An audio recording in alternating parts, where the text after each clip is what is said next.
Live from Fargo and serving you on TV, online, and on the go. This is Valley News Live 10 at 10. All right, so we just had another brief touchdown south of Nicollet, about 3 miles in between the city of Judson and Nicollet. There has been a little bit of debris on the roadway. We're starting tonight with multiple tornadoes touching down in south central Minnesota. This is video shot by Brandon Lewis near Nicollet, Minnesota. The Weather Service and local law enforcement also confirming that 2 others touched down in that same area.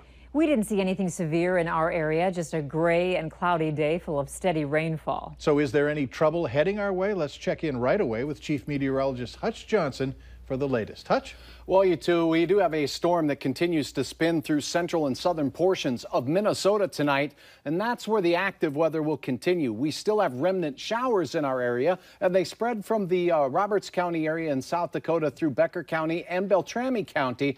As you see, the heaviest showers are basically encompassing almost all of Otter Tail and Grant counties right now, with some pretty good rainfall amounts and rates, with rainfall rates upwards of 1/4 of an inch per hour continuing there. And this is slow to erode. The heavier showers are now pressing in toward the Brainerd area at this time, and the northern metropolitan area near Minneapolis still seeing heavy rain. There are the storm reports of funnel clouds and tornadoes from Mankato almost straight northward toward Glencoe, where there was some tree damage reported and wind damage, some flooding in the southern and western portion of the metro area as well. But for us, things are looking to be on the up and up. We did get about 2/10 of an inch of rain at the airport in Fargo, but much more in the Devil's Lake Basin, where some reports are as much as 2 inches. All right, thanks so much, Hutch. Meanwhile, 5 busloads of kids from Moorhead Middle School Orchestra played the national anthem at tonight's Twins game in Minneapolis. They didn't stick around for the game, opting to beat the stormy weather and make it back to town. They didn't miss much because the game was eventually postponed due to weather. Law enforcement is warning you about a bad batch of drugs that could be circulating through your neighborhood.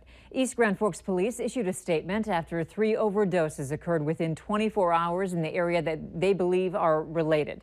Police think a bad batch of meth is the cause.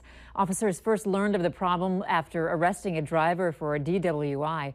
During that arrest, another call came in for a man who was hallucinating. Investigators say the 2 calls were related, and they found traces of meth at the scene. Local authorities believe these drugs could be very dangerous, and not just to the people using them.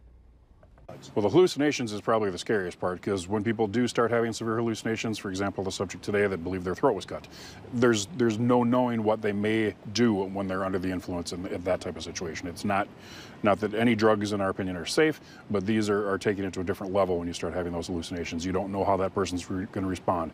They might consider somebody else that's perfectly harmless to be a threat. They might, you never know. They might become suicidal. They might become homicidal. You have no way of knowing how each individual is going to react. Police are warning the public to be careful, and they ask anyone with information about this substance to report it to local law enforcement. With days before the start of a new school year, the Northern Cass School District finds its administration in turmoil. Over the weekend, Superintendent Corey Steiner was charged with DUI and speeding. Last week, a district principal, Ryan Leeson, was let go over an accreditation issue. Tonight, parents gathered at Northern Cass Library hoping to voice concerns before the school board. However, they were told there would be no discussion because the matters were not on the agenda. One board member did ask why Lyson was not given the principal's job and was told by the business manager that it was talked about at a previous meeting and would not be discussed further.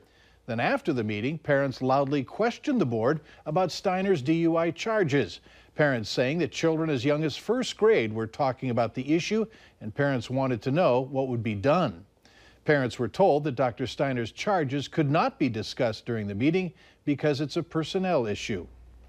Classes for Fargo schools start in 8 days. Given the recent contract negotiations with teachers in the Fargo School District, the district will be offering contracts that include $500 raises. Teachers are not allowed to strike in North Dakota, so if they individually don't agree to the terms in less than 2 weeks, they'll be out of a job. Some wonder if all teachers will sign.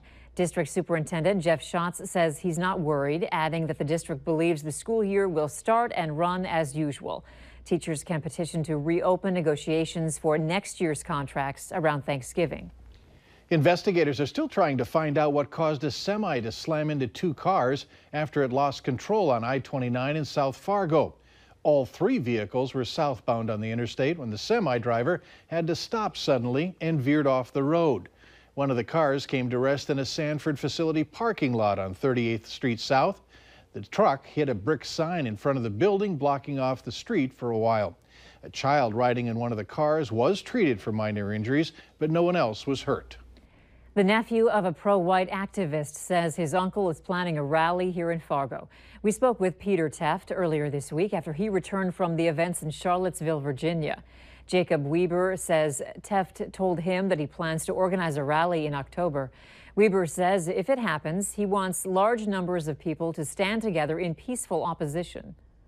And, we're going to go out and we're going to counter-protest him for sure. But, who knows how many people he's going to bring. So if there are any people out there who are like, DSA, Black Lives Matter, Women's March kind of people who want to come down and stand by us and march with us, we'd be, more than grateful. We'd absolutely welcome that. We have attempted to get a hold of Teft to confirm his plans, but we haven't heard back yet. A conservative potato farmer and business leader from Grafton has announced he's running for the U.S. Senate seat currently held by Democrat Heidi Heitkamp. Republican State Senator Tom Campbell says he wants to bring conservative North Dakota values to Washington, D.C. Campbell was first elected to the state Senate in 2012. Heidi Heitkamp has not officially announced her re-election plans. Also, a former state representative from West Fargo has announced his bid for Congress. Democrat Ben Hansen represented District 16 from 2012 to 2016. Hansen is a realtor. He is the first to announce a bid for the seat now held by Republican Congressman Kevin Cramer. Cramer was elected to the U.S. House in 2012. He has not yet said if he plans to seek another term. Behaving like an adult these days is referred to as adulting. While that can sound funny to some people, there's also a serious tone. Recent surveys find many millennials don't know how to change a light bulb. Others don't know how credit cards work, and some can't even boil an egg. A therapist tells Valley News Live that the generations growing up with a lot of technology aren't learning certain life skills.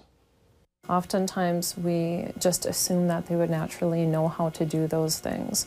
Or as parents, sometimes we forget that an important role we have is helping our children become independent. UND is offering a class called #Adulting, focusing on teaching things like cooking, leaving voicemails, and taxes. The newest advancements in technology were on display in Fargo today. North Dakota Governor Doug Burgum gave the keynote address for the 2017 State of Technology. There were plenty of demonstrations, including from the 119th Wing of the Air National Guard, Microsoft and NDSU Innovation Challenge winners, among others. U.S. North Dakota Senator John Hoeven was there and says North Dakota is poised for another booming industry, along with agriculture and energy production.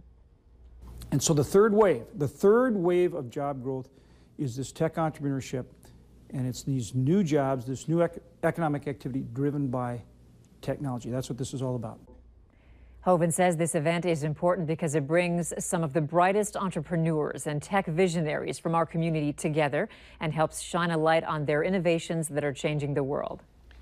There's a new bicycle playground and skate park near Madison Elementary in North Fargo. It's the first of its kind in the city, giving kids a chance to skate and ride their bikes around obstacles and tunnels. It also has what's called a pump track designed for beginners. The project is being paid for as a public-private partnership involving Shields, the Legacy Children's Foundation, and others.